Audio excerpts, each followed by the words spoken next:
आज आपण ज्या समाजात राहतोय ना त्या ठिकाणी प्रत्येक व्यक्ती सावरकरांवरती दूषण लावण्याचं काम करत आहे. आणि कसं आहे की ह्या दूषणांना खोडून काढणं हे आपलंच काम आहे, कारण ते खोडायला कोणताही समाजसुधारक किंवा विचारवंत किंवा वरतून सावरकर तर मुळीच येणार नाही. आणि समजा आपल्यापैकी कोणी खोडून काढले नाहीच तर मग त्यावेळेला लोकांना वाटतं की कुठेतरी पाणी मुरतंय. पण हे लोकांना असं वाटू नये आणि लोकांना सावरकर समजावे यासाठी प्रत्येकाने सावरकर वाचणे हे खूप आवश्यक आहे. आणि म्हणूनच आज मी तुमच्या सगळ्यांसमोर या ठिकाणी उभी आहे.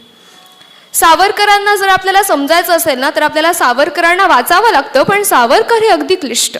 म्हणजे त्यांचं एक पुस्तक वाचताना प्रत्येक व्यक्तीला 2-3 वेळा ते वाचावं लागतं, तेव्हा कुठे आपल्याला थोडेसे सावरकर उमजतात.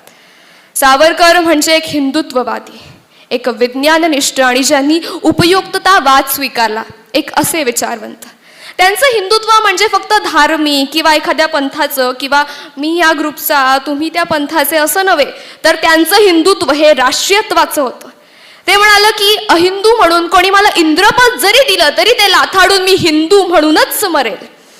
त्यांच्या मते प्रत्येक मनुष्याची जात ही कोणती पण आपण ज्या वर्णव्यवस्थेत राहतो ती वर्णव्यवस्थेतली नसता मनुष्य धर्म ही प्रत्येकच माणसाची जात आहे आणि तोच प्रत्येक मनुष्याचा गुणधर्म आहे. आणि सावरकर म्हणतात की ज्या दिवशी आपण तो गुणधर्म पाळू ना त्या दिवशी हा हिंदुत्व खरंच पुढे जाताना आपल्याला दिसेल.